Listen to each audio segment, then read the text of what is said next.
এই নাস্তাটি ঢেঁড়স দিয়ে তৈরি করেছি। ঢেঁড়স দিয়ে এত মজার নাস্তা হয় আগে কখনো জানতাম না। তো জেনে নিন আমি কিভাবে তৈরি করেছি।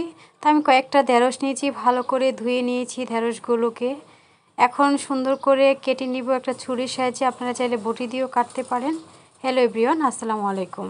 তো আমি অল্প করে কেটে নিচ্ছি, বেশি কাটি নাই, কারণ মাঝখানের যে আগা এবং গোড়ার অংশটা রাখবো।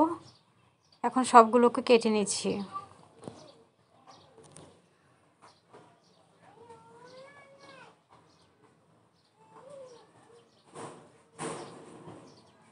আমার সবগুলো কাটা শেষ হয়ে গেছে। একটা আমি কেচি দিয়ে এটাকে চিকন চিকন করে ফুলের মতো কেটে নিব।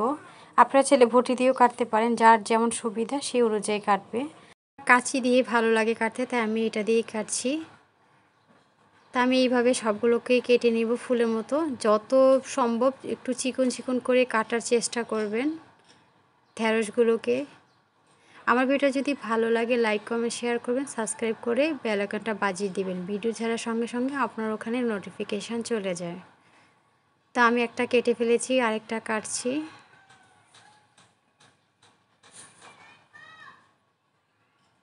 এইভাবে কাটবেন। আপনারা চাইলে ভিতরের অংশটাকে ফেলে দিতে পারেন, চাইলে রাখতেও পারেন। এইটা যে এত মজা হয় আগে জানা ছিল না। অবশ্যই আপনারা এটা বাসায় তৈরি করে খাবেন। বাসার উপকরণ দিয়ে তৈরি করা যায়। বিকেলে চায়ের আড্ডায় এটা জমে যাবে একদম, খুব মজার হয় এই ঢেঁড়সের রেসিপিটি।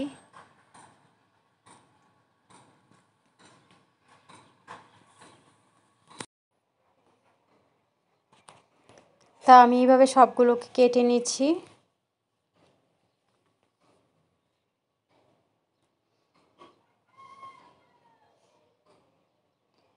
আমার সবগুলো কাটা হয়ে গিয়েছে, দেখেন আমি এভাবে কেটে নিয়েছি।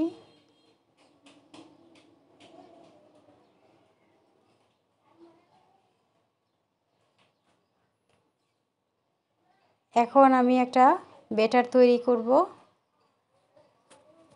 এখন নিয়ে নিলাম পরিমাণ মতো বেসন,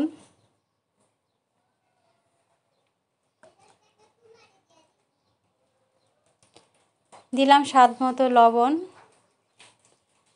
যেহেতু ঢেঁড়সে লবণ দেওয়া হয়নি, একটু লবণটা বেশিই লাগবে, এটা পরিমাণ মতো দিবেন। এখন দিলাম হলুদের গুঁড়া, মরিচের গুঁড়া, সামান্য একটু ধনিয়ার গুঁড়া, টালা জিরের গুঁড়া, আর অল্প দিয়েছি গরম মশলার গুঁড়া, এটা অল্প দিব। আর দিয়েছি অল্প পরিমাণে চালের গুঁড়া। আপনারা চাইলে কর্নফ্লাওয়ারও দিতে পারেন, আমি চালের গুঁড়া দিয়ে ভাজবো তাই চালের গুঁড়া অ্যাড করেছি। এখন সবগুলো উপকরণ একটু মিশিয়ে নিব ভালোভাবে।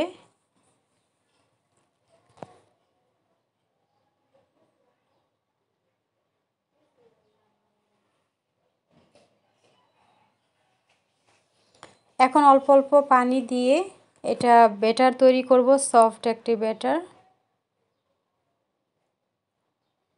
পানিটা একবারে দিবেন না, অল্প অল্প করে দিবেন, দিয়ে ভালোভাবে মিশিয়ে নিব।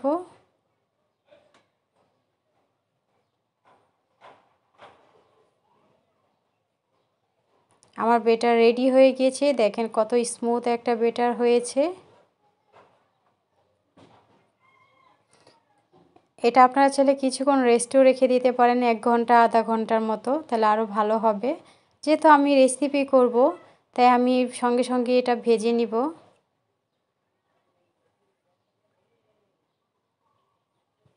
বাসায় একবার হলে ট্রাই করবেন, এই রেসিপিটা খুবই মজার হয় খেতে। আর ঢেঁড়সের উপকারের কথা কি বলবো, সবারই জানা। এই যে এটা আমি এখন ব্যাটারের সঙ্গে চুবিয়ে নিব। আপনারা চাইলে হাতেও করতে পারেন, চামচের সাহায্য করতে পারেন। তা আমি একটা একটা করে তেলের মধ্যে দিয়ে দিব। আগে থেকেই আমি তেল কড়াইয়ের মধ্যে পর্যাপ্ত পরিমাণে তেল দিয়েছি। তেলটা বেশি গরম করা যাবে না, মিডিয়াম আঁচে রেখে ছাড়তে হবে সবগুলো। তা আমি একের পর এক সবগুলোকে দিয়ে দিচ্ছি।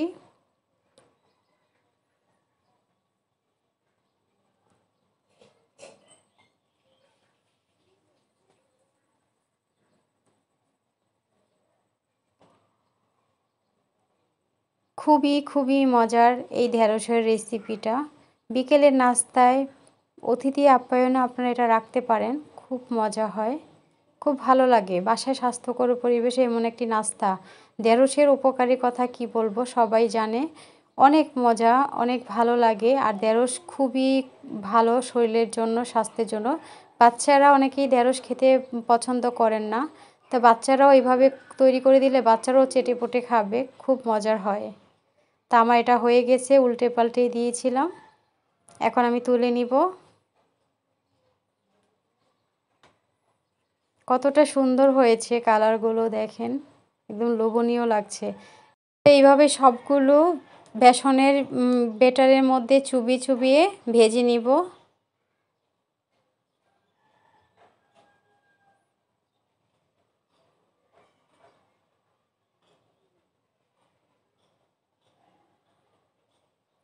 ভাজতে বেশি সময় লাগে না, অল্পতেই হয়ে যায়। আমার এটা হয়ে গেছে, উল্টিয়ে দিলাম। দেখেন অনেকটা সুন্দর কালার আসছে। এখন আমি তুলে নিব সবগুলোকে।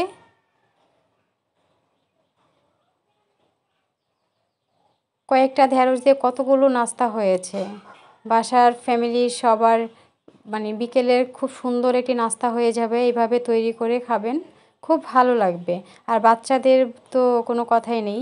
তা আমার এইভাবে সবগুলো ভাজা হয়ে গিয়েছে, দেখেন কতটা সুন্দর লাগছে। This is my final look, খুব ভালো লাগছে।